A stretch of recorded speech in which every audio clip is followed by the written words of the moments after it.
So what have you seen so far from your guys in practice? I think, kind of what I expected. The older guys, football IQ is growing, good effort. We had some of the older guys that didn't go through spring, so there's a little rust there you can see. And so there's, you're seeing a little progression from them each day, which is good, which I expected. We got a large amount of young guys on this team, so, they've got talent, but their football IQ and their ability to focus for long periods of time are lacking at times. So, completely different than last year in the sense that we have an older group, so now you got to really stay on those kids. But I do like the potential of those young guys. Where do you feel the depth's at overall? Because obviously, like you said, completely different situation than last year, but some of those younger guys that are just going to have to be part of the mix when they weren't asked to last year. Yeah, absolutely. Brian Green's been a great addition. So you feel like you got, if everybody's healthy, 4 interior guys that have played, been in the fire. Now you're looking at like a Gino, a Fincher, a Wigginton, a Brunning, somebody of that nature to step up. If you can get 5 guys inside there, you feel pretty good about it. I got 4 guys snapping, so you feel good that you got enough guys that can snap if something happens to your centers. At the tackle, Horst and Spencer have been very, very solid. Spencer continues to mature. And then Baldwin and Boyd are the guys that you really need to step up. You want to have, at least 3 that you really feel good about, and then hopefully the 4th one keep coming along. And again, some of those young kids have some ability, they're just not ready yet. But I think we have enough guys that this is their 2nd year that they need to come along and be ready to go if they're pressed into play. Those other guys, are they pretty interchangeable? Left guard, right tackle, right tackle. They. The older guys? Did you ask that? Yeah, I guess older, younger, both. Yeah, if you're an older guy, you should be, playing left and right, that should never be a question. We do that. But then being able to play center and guard, so like Brian Green can play center and guard, Samac can play center and guard, Gino can play center and guard, Fincher can play center and guard, so that's important for us. The hard part is, if you don't have big guards, it's hard to find guys that can go out to tackle. It's easy to put a tackle guard or guard center. So we got plenty of guys that can play interchangeable in the interior. How's Carrick been doing coming off of his deal? And Mel said the other day, sort of trying to bring him along maybe, or just where's he at? Yeah, I kind of have him on a little bit of a pitch count, making sure we don't wear him down. But the flip side of that is he's a little rusty. It's been a while, and his 4th practice was better than his 1st practice, so that's what you want to see. And if he just keeps that progression, I think he'll be good. And then Green, you said center and guard with him, getting reps everywhere, or both spots, I guess? Both spots, yep. Yep, he's done a good job there. Running's yours now. Running moved full time to O-line. Was he D-line? You talking Brian Green? No, but Running. Running. Yeah. Yes. Running's full time with us. Yes. So he's got good length and he's got pretty good feet. And so, he shows some flashes to where you want to get him some reps and see what he can do. So we'll see how far he comes along. What about your 4th freshman? I know you probably get a better idea once they put pads on, but anything stand out from those guys yet? Yeah, Ashton Lepo, if you look at pictures of him from now just even to January, when he was, right after signing day, he looks like 2 different people. He loves his athleticism, his power in the weight room is really good. Now he's got to be able to take the mental part of it and continue to excel. Braden Miller from Colorado probably was the most advanced football IQ-wise of all the guys. His high school coaches did a great job. He trains this place called 6-0 Mac McChesney that played in the NFL, and he did a really good job with him. Christian Phillips, Big Dooley, I'll tell you, he's a 350-pound man that really moves well, got really good feet, so really pleased with him, in that aspect. We got some other younger guys too that are walk-ons that have done a nice job. So Brocious came in from Arizona, and he's a big, strong kid at the interior as well. So strength coaches were very happy with their baseline was higher than any freshman we've had since we've been here in the weight room, which is good. So now we just got to get them to catch up in the football world.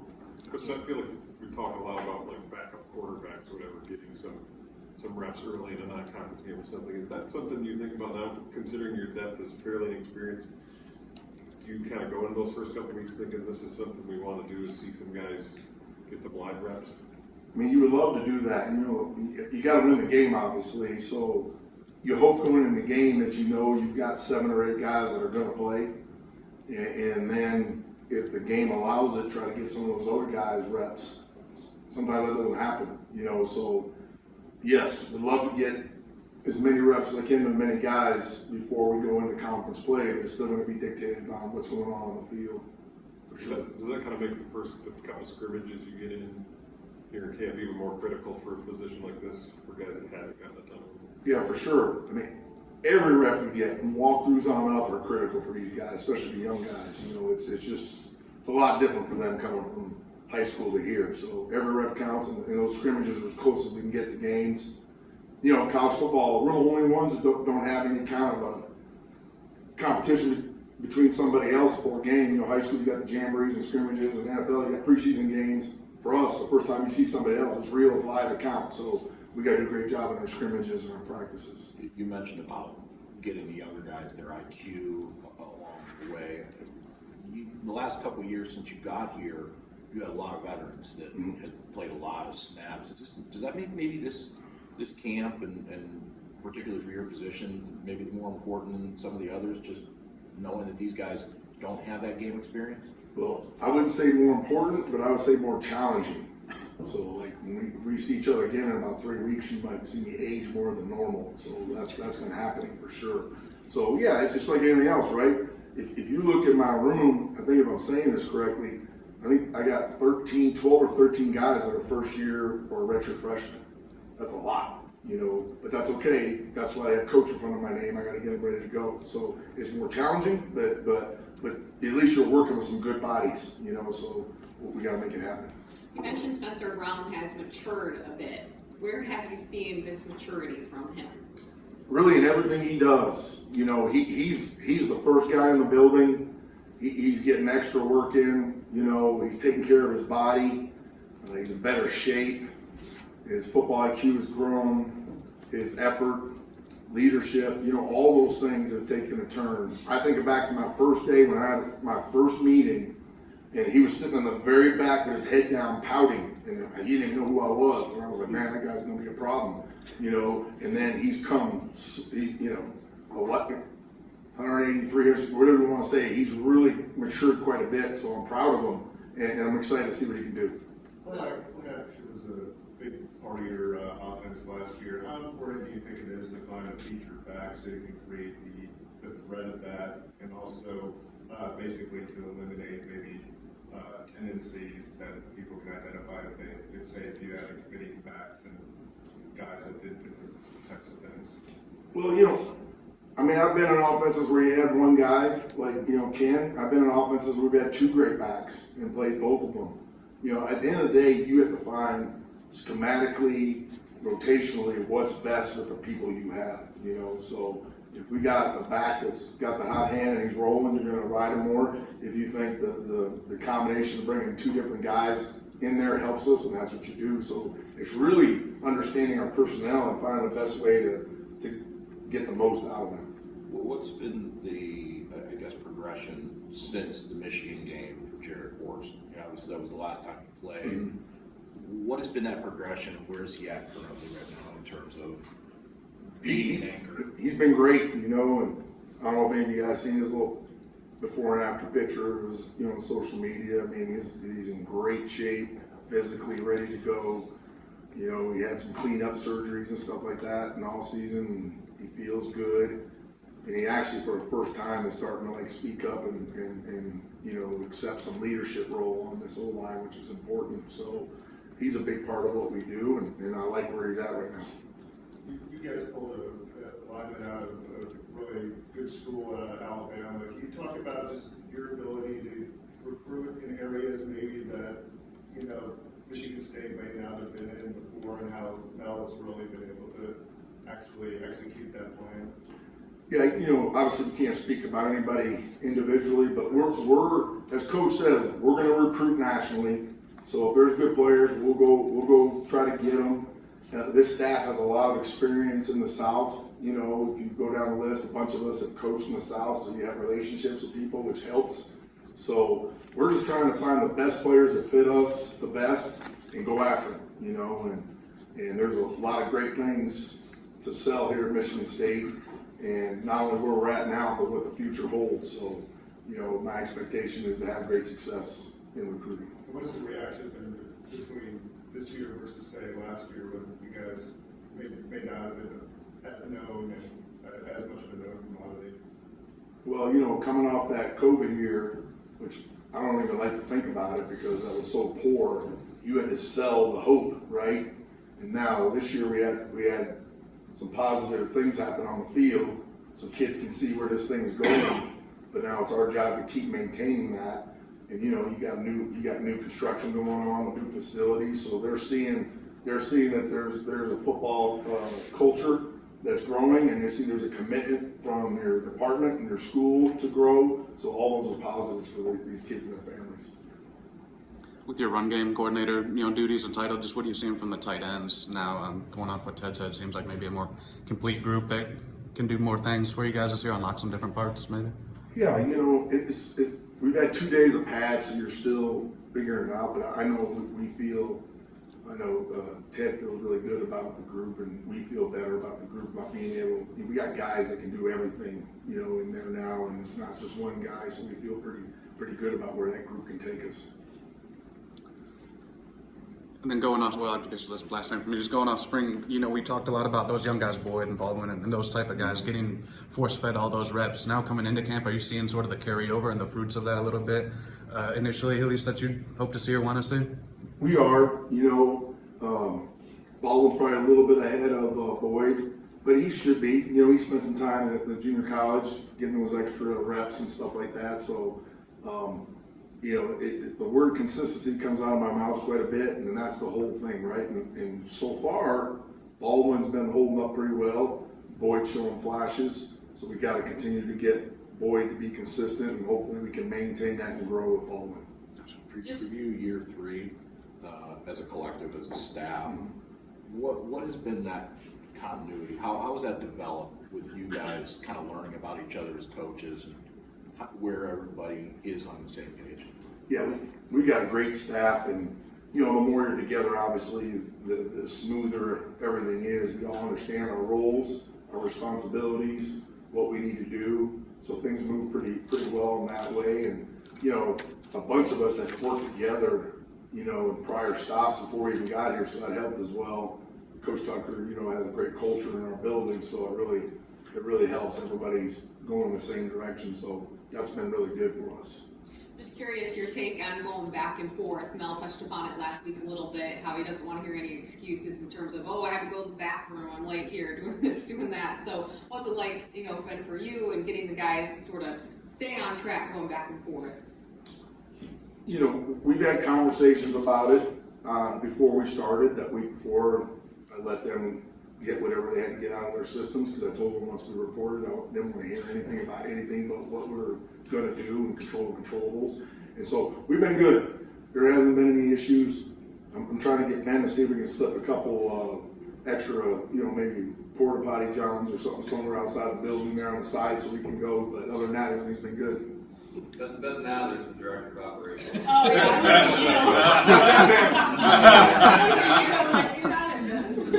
Hey, if you can help us, that'd be great. You can get one of those bikes? Me? Yeah. No, you know, I've been walking from practice because Lord knows I need all the steps I can get right now. I didn't do very well with myself this summer, so I'm not going to be on the bike. I don't want to be the first coach in the country that goes down on a bike accident. We don't need that in the press, so I'm going to stay on my feet and see what happens. Do they like the bikes? Do you think they like the bikes? Some of them haven't even had it yet. So I think when we brought it up, you saw they're kind of looking, you know, so we'll see. We'll see how that goes. I think some of them will. So no cart rides, no more cart rides, you riding the bike? I walk from practice, but I will take the golf cart back to the facility because I don't want to be sweating when I go back to the facility. And how about the players? I mean, no cart rides over here for. You know, the players got the bikes and there's the shuttles, but if a golf cart happens to be driving by them, Rico hasn't showered since the first Bush administration, so you're good.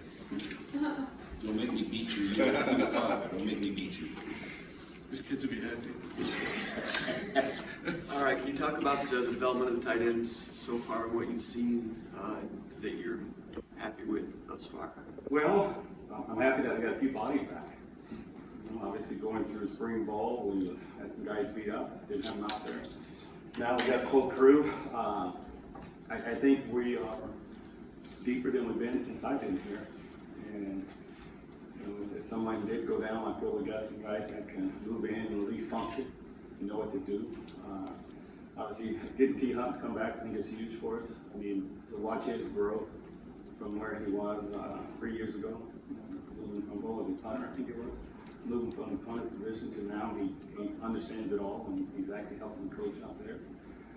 Our man Malik Carr has had a really good summer and he's had a good camp so far. He's embracing the blocking aspect of it, getting better there. Obviously, we know he's a big guy that can run, so he's on the verge of becoming a complete player. DJ Barker, once he learns it all, once it slows down for him, this young man has some skills. And I'm glad we have him. My biggest challenge with him is to get him to be quiet. So if you've been around him, you know what I'm talking about. You know, obviously other guys, you got Powers, you got Evan Morris. I think they made the biggest gain, you know, having a chance to get all those reps in the spring. I wouldn't have a problem putting them in a game if I had to. I have that confidence in them now. You talk about the young guys, the two freshmen, you got Nickel, you have Insulis. I think physically, I think Insulis is a little bit ahead of Nickel, but Jack probably ahead of him in the run game blocking wise. But they're two good projects to have. Hopefully we don't have to use them at all and we can start developing some depth and developing some young guys in the program. You kind of touched on Evan Morris a little bit, and I'm just curious with having Tyler make that transition from the oddity of kicker to that. What was that transition like with Morris as well? Did you have a blueprint because you'd already done that with Tyler? Oh, I have no blueprint. Trust me, I don't. And I guess too bad. I give both of them credit because they work hard. Both of them are young men that take pride in what they're doing. And Evan is a guy that will come down harder on himself than I could ever come down on when he makes a mistake. And I think he's as tough as anybody in the room. You know, he may not be as athletic and gifted in some areas as the others, but if I jump in the foxhole and I'm in an alley somewhere, I want him with me. You know, and I love that about him. And I'm going to try to find a way to reward that toughness. I don't care if it's 2 or 3 plays a game. I'm going to put him in a situation where that toughness can come out. Can you talk about what the extra weight has done for Tyler?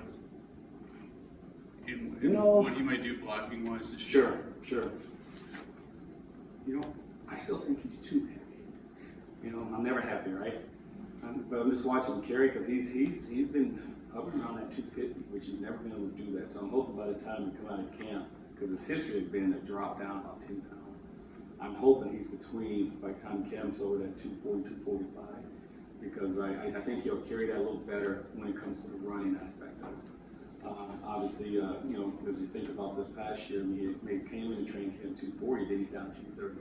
So if we can stay around at 240, I think that would be ideal.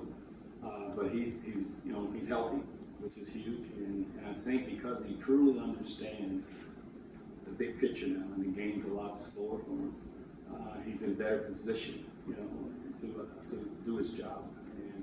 And I think that's been the biggest thing that's going to help him, because if he had that understanding last year and the year before, even at the lower weight, he still would have won more battles because his technique is a lot better. So, but I'm hoping he fluctuates between that 240 and 45 when it's all said and done. Ted, you mentioned Barker, and you said when things slow down for him, he could be a guy for you. What are some of those things that need to slow down? Because he's an older guy, but just the intricacies of this specific system, mostly? Just learning a new system is completely different. And he'll be the first to tell you, Coach, I've never done it. And wasn't asked to do that. Because we're asking him to do everything. I think they, at place he left, used him in a certain way, more of a situational guy, and we're asking him to learn everything and do everything. So I think we're putting more information on him, so he's having to put more time in the classroom, and he's embraced it. I challenge him, and he's answering the bell. So that's what I mean by slowing down, is once he knows our system and what he's supposed to do and don't second guess himself, then he can play a lot faster. You know, but I'm very excited that he's here. Hey, where is he as a blocker? It seems like maybe that's what you're alluding to, is in terms of being doing the whole thing. I mean, Where is he? Two things. I'm talking about learning the system as a whole, run and pass. You still got to learn in both areas. But obviously, running, you know, sure, you know, it's been an adjustment for him. We're not just asking him to cut the defense man. Now he's going to have to do it all. Have to take somebody on the top, in line as well as outside. And he's embraced it, and he's athletic enough, because you know, he can bend. And he'll come off the ball. He's not afraid to put his face in it. Now we just gotta get better technique-wise, hand placement, strike points, those kind of things. Where would you say overall the whole unit is going? Like, if you compare it to the last couple of years, do you feel like the progression of guys that you're kind of on the verge of this position being the one that can really make this offense take a big leap? Well, we're hoping we can do that this year. We feel we got some guys that can run a little bit and truly make teams have to defend the entire field. And that's what we're trying to get to ultimately, you know, and you're going to have in that room a mixture of guys that's more point of contact guys in the run game. You're going to have some guys that can do it all, and some guys that's, you know, because of their weight, those kind of things, might be more backside. But in the pass game, I'm trying to get guys that can run a little bit. You know, that position I think is probably the most over-recruited position, because if you have any length, you get recruited. So I got to really focus on, you know, the running, and might have to take a smaller guy and develop him, get him bigger, because I only got can run. So that's what I'm trying to get. You mentioned Malik and he's embracing blocking more. I mean, where is he at kind of overall from a year ago when he still was initially making the transition? Well, he's 100% better just because he has finally accepted that, you know, I have to do this. You know, where my future is concerned, I need to do this. And we're no longer having conversation about, Coach, I want to get back down to 220, 225. You will never see 220, 225 again the way he is. So, you know, I think that's helped a lot, that he's just finally embraced that. You know what, I got to do this. I just got to get better if I want to take the next step.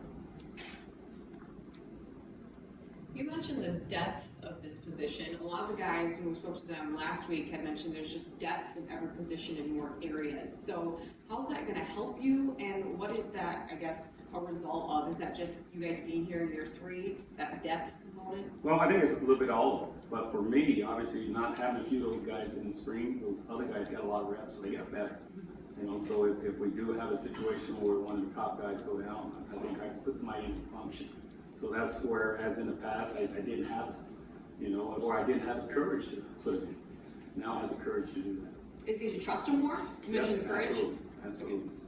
Do you have, because I know last year was a late addition with Connor. Is there anybody that you kind of look at and say, if we need someone else to get some running, is there anyone you see that you get to pinpoint? Well, I mean, you know, if I need help in the run game, I feel Evan can do that. If I need help in the pass game, I feel Howard can do that. So that's the best way I can answer that for you. So they kind of play off of each other a little bit. You know, so we got, we can move the pieces a little bit more. Anything else, Coach Gilmore? Yeah, just one more. There was a lot of talk, obviously, with Malik. You know, he played basketball last year. But, you know, do you think, I think in the spring we had touched upon the fact that he's going to have to specialize in a sport. Do you see him maybe taking the football side a little bit more seriously? Or where does he stand right now going into this season from, I guess, the football, basketball standpoint? Well, I know what I would like, but I think that's a question like that in the league. You know, so I can't really honestly answer that for you. But I think he does know his future is football. You know, whether or not he can leave that other ball alone, I don't know, you know, but, you know, so when you ask that and you get an answer, I'd love to know it.